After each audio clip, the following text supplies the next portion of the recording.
Hello friends, once again welcome to my YouTube channel. Last video आपने देखा है जिसमें हमने पॉइंट्स एंड डिस्टेंस से रिलेटेड बातें की, जिसमें सेक्शन फार्मूला पढ़े, एरिया ऑफ ट्रायंगल, जब वर्टिसेस दिया हुआ रहता है तो एरिया ऑफ ट्रायंगल कैसे निकालते हैं with the help of determinant method. और उसके बाद हमने पढ़ा कि स्टेयर मेथड से हम लोग क्या कर सकते हैं, एरिया ट्रायंगल का एरिया पता कर सकते हैं। स्टेयर मेथड एक जनरलाइज्ड मेथड है जिसके हेल्प से सिर्फ ट्रायंगल ही नहीं बल्कि क्वाड्रिलेटरल, पेंटागन, हेक्सागन, हेप्टागन जो भी है एन साइड्स का अगर आपके पास पॉलीगन दिया हुआ है, मतलब एन वर्टिसेस दिया हुआ है, तो आप स्टेयर मेथड के हेल्प से क्या कर सकते हैं, एरिया फाइंड आउट कर सकते हैं। तो एक बहुत ही अच्छा मेथड आपको मिला है जिसके हेल्प से आप एरिया निकाल सकते हैं, बशर्ते कि आपको वर्टिसेस पता हो। ठीक है, उसके बाद हमने पढ़ा slope of a straight line. किसी स्ट्रेट लाइन का स्लोप कैसे निकालते हैं। किसी लाइन सेगमेंट को एक लाइन सेगमेंट है, 2 पॉइंट के मिलने से बना है, तो फिर उसका हम लोग स्लोप कैसे निकालते हैं ये भी हम लोग को पता हो गया। पॉइंट अगर P है, कोऑर्डिनेट x1 y1 है, दूसरा पॉइंट Q है, कोऑर्डिनेट x2 y2 है, तो उसका जो स्लोप हो जाएगा वो हो जाएगा y2 minus y1 upon x2 minus x1। ये एक फार्मूला है, रटा रटाया फार्मूला है, इसको याद रखिए आप। आज हम लोग एंट्री मारने जा रहे हैं straight line and it's different form. Means सबसे पहले हम लोग पढ़ेंगे कि formation of a straight line, एक स्ट्रेट लाइन को कैसे ट्रेस कर सकते हैं। ठीक है, तो अगर मैं आपसे पूछूं कि स्ट्रेट लाइन कैसे कैसे ट्रेस कर सकते हैं तो आप क्या बता सकते हैं। ठीक है, अगर आप बहुत डिटेल वे में इसको सोचिएगा, थोड़ा सा माइंड का अप्लाई कीजिएगा, तो स्ट्रेट लाइन जो है वो यहाँ पे 2 तरह से मिलेगा। पहला, given point in given direction. अगर आपको पूछे कि इस पॉइंट से नॉर्थ डायरेक्शन की तरफ एक लाइन खींचना है तो क्या करेंगे, एक ही लाइन होगा इस पॉइंट से नॉर्थ डायरेक्शन की तरफ। क्लियर, चलिए। और अगर 2 पॉइंट दिया हुआ हो तो उन दोनों पॉइंट को भी मिला देंगे तो आपको एक लाइन मिल जाएगा। मतलब लाइन हम 2 तरह से निकाल सकते हैं।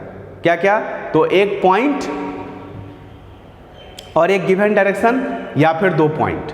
तो 2 पॉइंट के हेल्प से पहले हम लोग स्लोप निकालते हैं और दोनों में से कोई एक पॉइंट के हेल्प से हम लोग स्ट्रेट लाइन लिखते हैं। मतलब स्ट्रेट लाइन लिखने के लिए, स्ट्रेट लाइन का इक्वेशन लिखने के लिए आपके पास मिनिमम रिक्वायरमेंट 2 है, एक पॉइंट और दूसरा डायरेक्शन। यहाँ जो डायरेक्शन है उसको हम लोग बोलते हैं स्लोप। तो यहाँ मैं एक पॉइंट लिखने जा रहा हूँ। कौन सा पॉइंट है,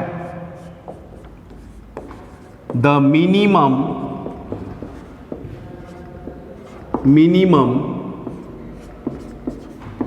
requirement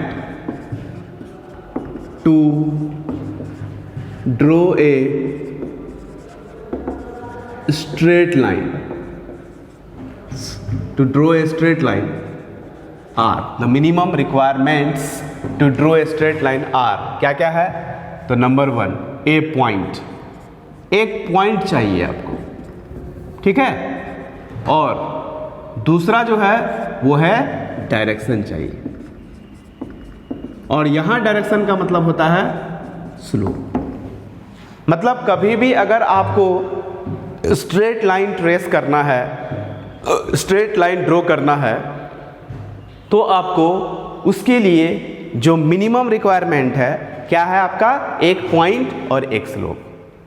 ठीक है, जैसे कोई भी चीज़ बनाने के लिए, जैसे चाय बनाने के लिए मिनिमम रिक्वायरमेंट्स क्या है, दूध चाहिए, चाय पत्ती चाहिए, इसके बाद आपका गैस चाहिए जहाँ पे आप उसको मतलब बॉयल करोगे, बनाओगे।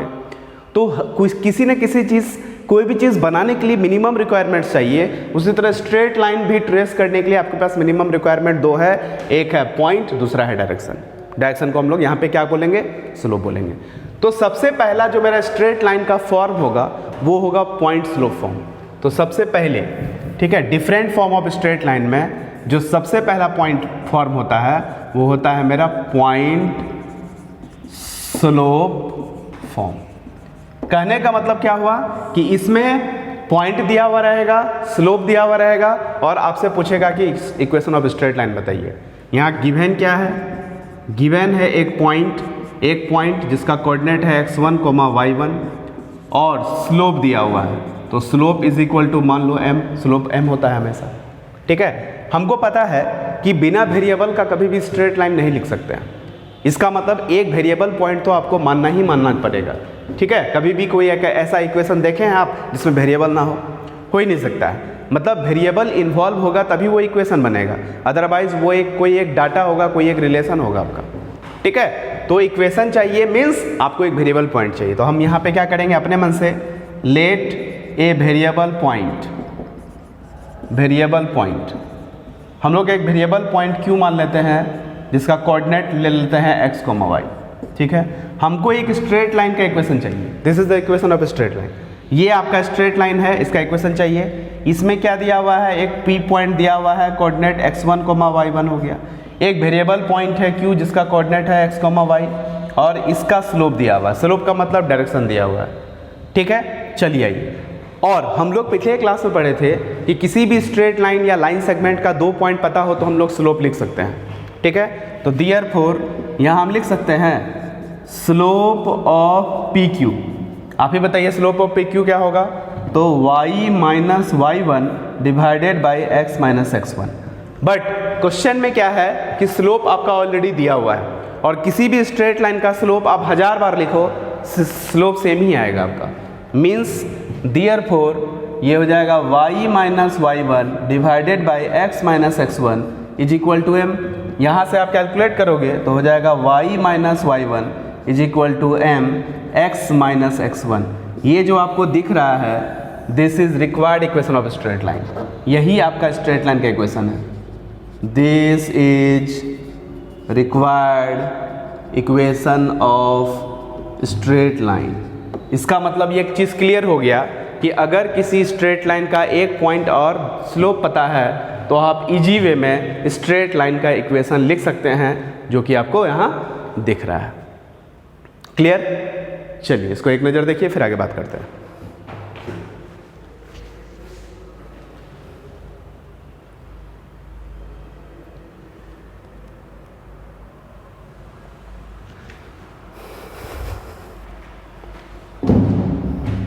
नेक्स्ट आगे आते हैं। अब आते हैं बी नंबर में। जब 2 पॉइंट दिया हुआ, मैंने कहा कि या तो आपका एक पॉइंट एक डायरेक्शन हो या तो 2 पॉइंट दिया हुआ हो, तो यहां लिखेंगे 2 पॉइंट फॉर्म, 2 पॉइंट्स फॉर्म। मतलब यहां आपको 2 पॉइंट दिया हुआ है। लेट या ये भी लिख सकते हैं गिवन। क्या क्या दिया हुआ है, एक पॉइंट P है, कोऑर्डिनेट इसका है x1, y1। दूसरा Q है, कोऑर्डिनेट है x2, y2। क्लियर? चलिए एक वेरिएबल पॉइंट तो एनी हाउ मानना ही पड़ेगा आपको, क्योंकि वेरिएबल्स के बिना आप इक्वेशन नहीं लिख सकते हैं। तो let the variable point B कितना, तो x, y। इसको मान लेते हैं R। ठीक है, चलिए एक स्ट्रेट लाइन ट्रेस कर दो। ये मान लो P है, ये Q है और ये R है। P का कोऑर्डिनेट कितना है, x1, y1। Q का कोऑर्डिनेट कितना है, x2, y2। R का कोऑर्डिनेट कितना है, x, y। आपको दिख रहा होगा कि यहाँ 3 पॉइंट है, एक पॉइंट P, दूसरा Q, तीसरा R, और तीनों पॉइंट एक लाइन पे लाई कर रहा है। कहने का मतलब तीनों कॉलिनियर पॉइंट्स हो गए। और जब पॉइंट्स कॉलिनियर होता है तो क्या हो जाता है, एक लाइन पे लाई करेगा। और एक लाइन पे लाई करेगा, अगर हम PQ बोलें और QR बोलें तो ये तो तीनों है, ये एक ही लाइन पे है, इसका मतलब स्लोप सेम होगा।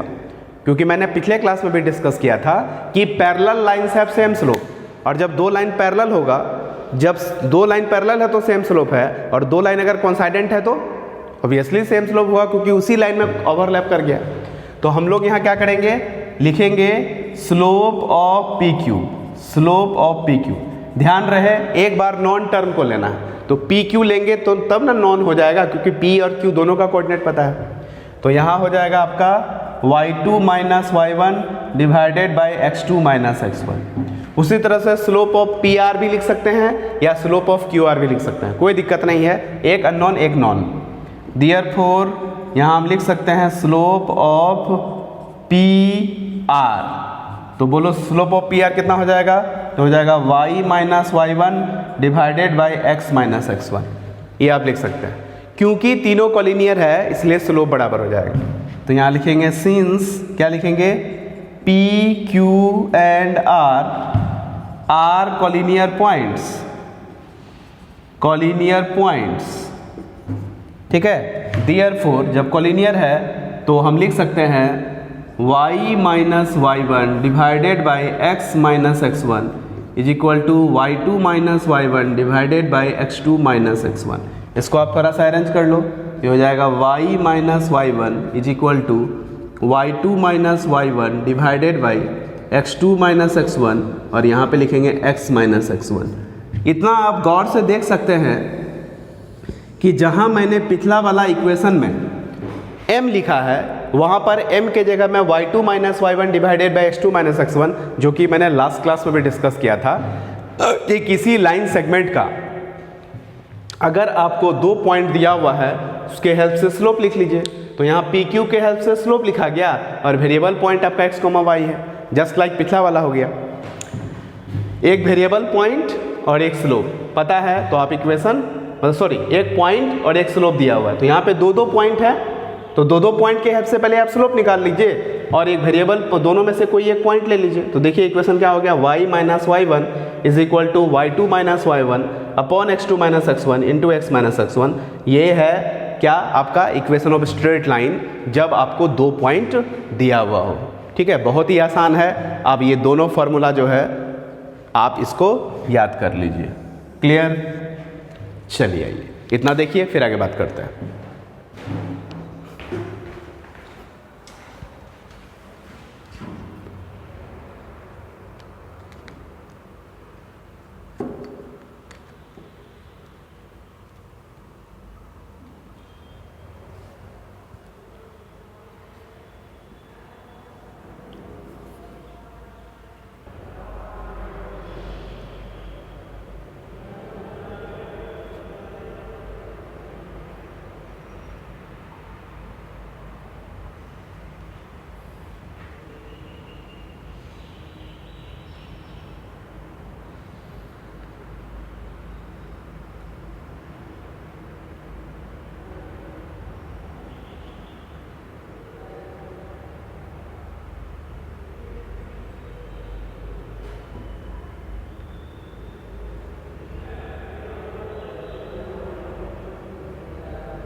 हेलो फ्रेंड्स, मैं अभी आपसे डिस्कस कर रहा हूँ different form of straight line.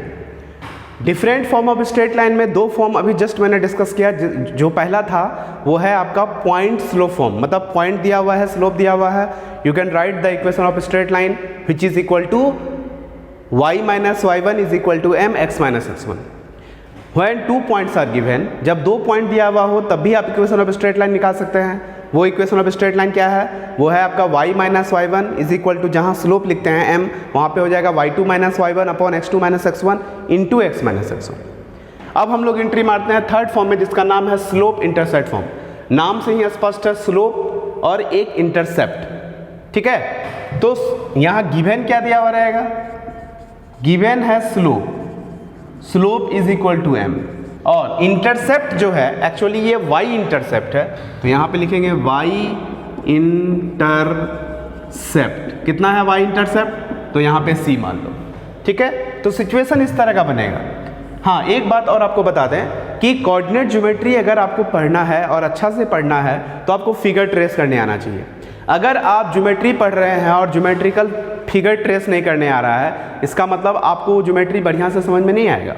Clear? अगर आपको कोऑर्डिनेट अच्छा करना है you must have to trace the figure, मतलब जहाँ भी संभव हो, whatever be possibles you can trace the figure. जहाँ भी संभव हो आप क्या करें, वहाँ फिगर ट्रेस करें।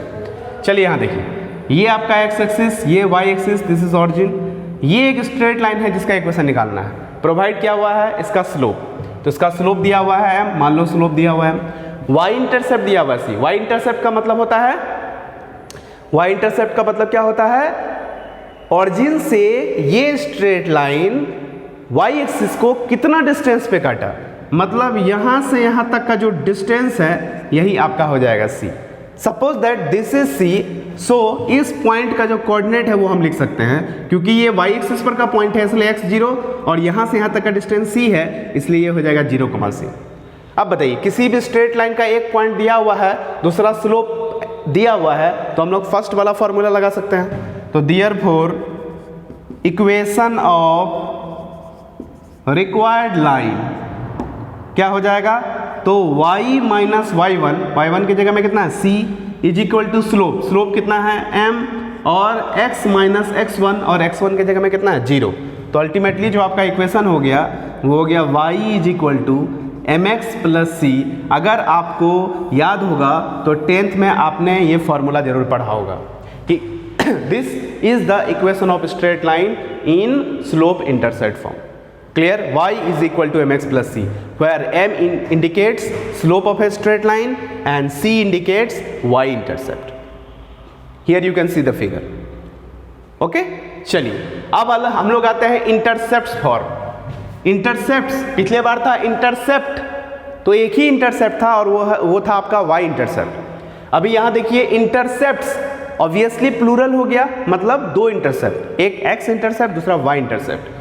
क्या है इस बार, तो इस बार गिवन है x इंटरसेप्ट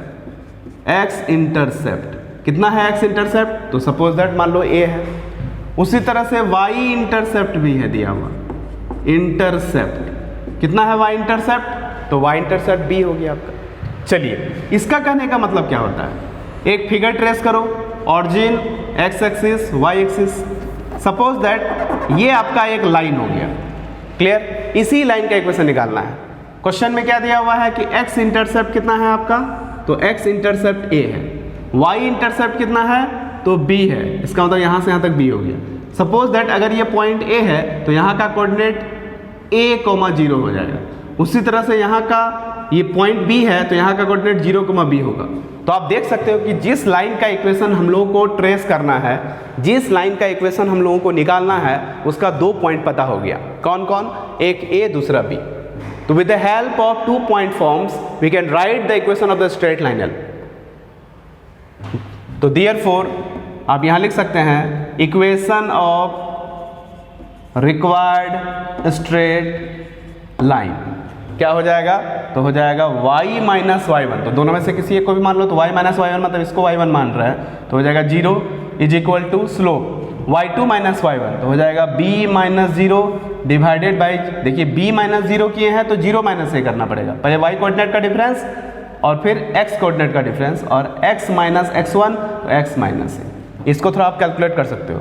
तो ये हो जाएगा आपका अल्टीमेटली y, ये हो जाएगा b बाई a माइनस, ठीक है, और यहाँ हो जाएगा x माइनस a। ये b से यहाँ डिवाइड कर दीजिए, तो हो जाएगा y by b is equal to minus x by a plus 1। Clear? इसको उठा के इधर लेके आ जाइए। तो therefore x by a plus y by b is equal to 1। ये जो आपको दिख रहा है यही है आपका equation of straight line in intercept form. x के नीचे में x इंटरसेप्ट, y के नीचे में y intercept is equal to 0, x upon a plus y upon b is equal to 1।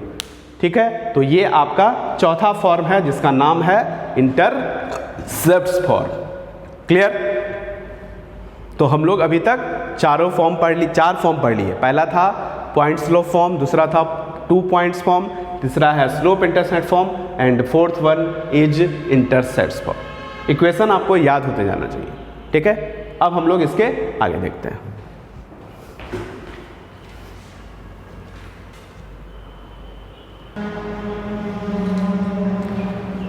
Hello friends, कोई ज़रूरी नहीं कि हमेशा इंटरसेप्ट्स आपको पॉजिटिव ही दिया हुआ हो। ठीक है, उसके अलावा भी हो सकता है। जैसे एग्जांपल्स के तौर पे देख लो कि अगर आपको इस तरह का सिचुएशन हो, ये वाला लाइन का इक्वेशन निकालना है, इंटरसेप्ट पता है, ये है आपका x intercept a, y intercept b, लेकिन हम यहाँ देख रहे हैं कि x इंटरसेप्ट जो है नेगेटिव की तरफ कट किया है। तो इस केस में इक्वेशन ऑफ स्ट्रेट लाइन जो होगा वो हो जाएगा x by minus a plus y by b is equal to 1। इसका मतलब साइन का कंसिडरेशन करना है आपको इंटरसेप्ट फॉर्म में। वो डिपेंड करता है कि जो इंटरसेप्ट्स है वो पॉजिटिव डायरेक्शन में कट किया कि नेगेटिव डायरेक्शन में कट किया। लाइकवाइज और भी आप देख सकते हैं कि अगर फिगर इस तरह का हो जाए, ये सिचुएशन हो जाए आपका, ये वाला, ये x इंटरसेप्ट है a और ये y इंटरसेप्ट है b, और यहाँ देख रहे हैं कि दोनों के दोनों आपका निगेटिव की तरफ कट कर रहा है, तो इस बार जो इक्वेशन ऑफ स्ट्रेट लाइन हो जाएगा वो हो जाएगा x by minus a plus y by minus b is equal to 1। ये आपको ध्यान रखना पड़ेगा। थर्ड, अगर आपका सिचुएशन इस तरह का हो जाए, ये वाला सिचुएशन हो जाए, एल लाइन का इक्वेशन चाहिए, ऑरिजिन है, एक्स एक्सिस है, वाई एक्सिस है, एक्स इंटरसेप्ट ए है और वाई इंटरसेप्ट बी है, तो x positive y negative, therefore equation of straight line जो हो जाएगा वो हो जाएगा x by a plus y by minus b is equal to 1। ये आपका इक्वेशन ऑफ स्ट्रेट लाइन हो जाएगा। मतलब सिचुएशन के को ध्यान में रखते हुए हम intercept form of straight line लिख सकते हैं। ठीक है, तो इस बात का ध्यान रहे, कोई ज़रूरी नहीं है कि हमेशा आपको इंटरसेप्ट पॉजिटिव में ही डायरेक्शन में ही कट करे, नेगेटिव में भी कट करेगा, तो टेंशन लेने की ज़रूरत नहीं है। आप इस तरह से उसको ट्रेस आउट कर सकते हैं, इस तरह से उसका इक्वेशन लिख सकते हैं। ठीक है, अब हम इसका नेक्स्ट अगला वाला फॉर्म देखते हैं स्ट्रेट लाइन का।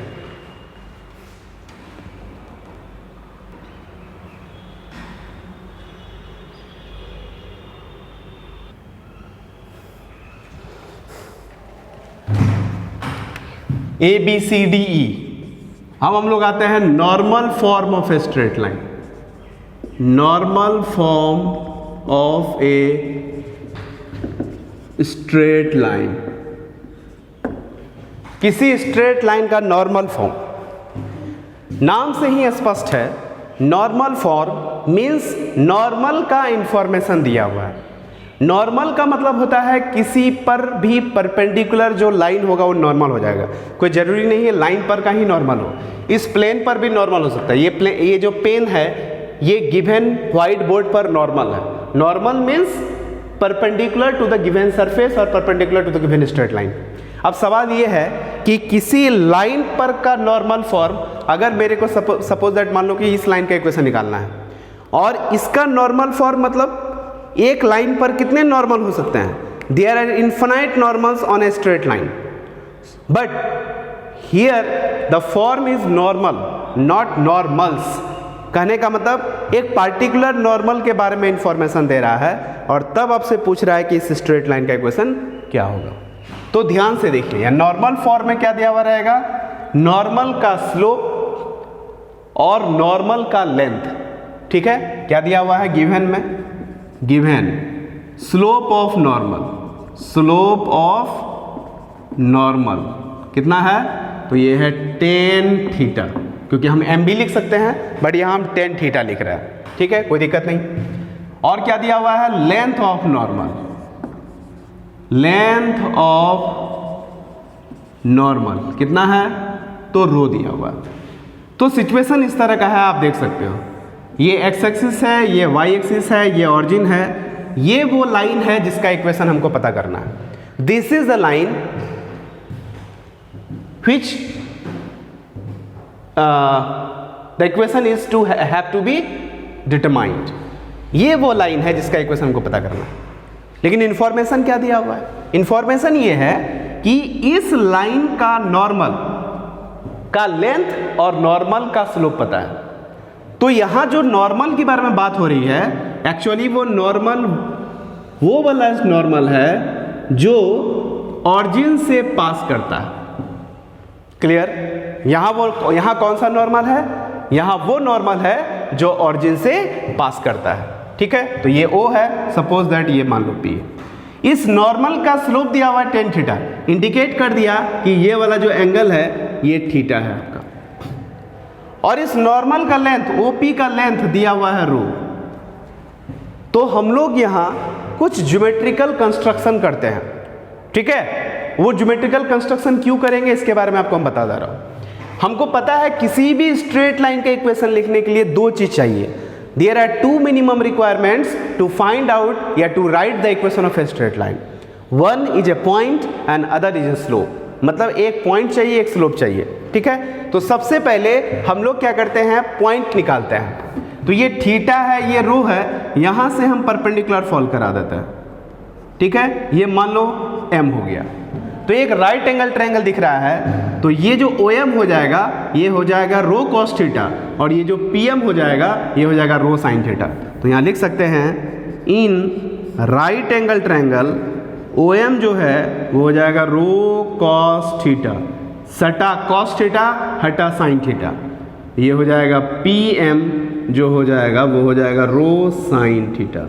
अब बताइए यहाँ से यहाँ तक हो गया आपका रो कॉस थीटा, तो this is row cos theta, और यहाँ से यहाँ तक हो गया रो साइन थीटा। आप बताइए अगर ये x ये y होता था तो इस P पॉइंट का कोऑर्डिनेट x, y हो जाता था। तो अगर ये दोनों पता है तो हम P पॉइंट का कोऑर्डिनेट लिख सकते हैं रो कॉस थीटा और रो साइन थीटा। क्या क्लियर है कि नहीं है? तो हमको ये P पॉइंट मिल गया, मतलब जिस इक्वेशन ऑफ जिस स्ट्रेट लाइन का इक्वेशन चाहिए उसका हमको पॉइंट पता हो गया। अब किसी इस लाइन का स्लोप अगर निकल जाए L लाइन का, तो हम आराम से इस स्ट्रेट लाइन का इक्वेशन लिख सकते हैं। और इस स्ट्रेट लाइन L लाइन का स्लोप कैसे निकलेगा? क्योंकि इसके नॉर्मल का स्लोप पता है, और हम लोग पिछले क्लास में लिख चुके हैं नोट में कि दो लाइन परपेंडिकुलर होता है तो स्लोप का प्रोडक्ट -1 हो जाता है। क्लियर? तो यहाँ लिख सकते हैं सिंस, क्या लिखेंगे? Since L perpendicular to OP, therefore slope of L into slope of OP is equal to -1, और OP का स्लोप हमको पता है कितना है, नॉर्मल का स्लोप tan थीटा। तो therefore slope of L जो होगा वो होगा -1 divided by slope of OP। Slope of OP कितना है? tan थीटा, कहने का मतलब -cot थीटा। तो आपको स्लोप भी पता हो गया, तो पॉइंट भी पता हो गया, स्लोप भी पता हो गया। तो therefore equation of straight line L कितना हो जाएगा? तो y माइनस y1 कितना है? तो रो साइन थीटा, यहाँ लिखेंगे rho sine theta is equal to slope, slope कितना है? तो -cot थीटा, और यहाँ लिखेंगे x माइनस x1 तो हो जाएगा रो कॉस थीटा। इस कॉट को आप बदल दो कॉस बाई साइन में, तो हो जाएगा y minus rho sine theta is equal to minus, ये हो जाएगा cos theta upon sine theta x minus rho cos theta. इस साइन थीटा को इधर मल्टीप्लाई कर दो तो हो जाएगा y sine theta minus rho sine square theta minus x cos theta minus minus plus rho cos square theta. इस rho sine square theta को उधर भेज दिए, x वाले को उधर भेज दिए, तो therefore x cos theta plus y sine theta जब सिंप्लीफाई करेंगे तो हो जाएगा रो। ठीक है, ये जो आपको दिख रहा है यही है equation of straight line in normal form. So how interesting the derivation of this straight line is. कितना इंटरेस्टिंग है, कुछ नहीं है, हमको कुछ नहीं आता है, लेकिन अगर आप ज्योमेट्रिकली स्ट्रांग हैं, ज्योमेट्रिकली आपको वर्कआउट करने आता है, मैथमेटिकल कैलकुलेशन करने आता है, तो आप इजी वे में ड्राइव कर सकते हो। भूल भी गए तो कोई बहुत बड़ी बात नहीं, आराम से आप ड्राइव कर सकते हैं। तो x cos theta plus y sin theta is equal to rho, this is the equation of straight line L in normal form. Provided क्या क्या दिया हुआ है इस बार? नॉर्मल का लेंथ और नॉर्मल का स्लोप। ठीक है, this is the fifth form of the equation of straight line. ठीक है, बाकी और दो है, इसके बाद तब तक इसको देखिए, फिर आगे बात करते हैं।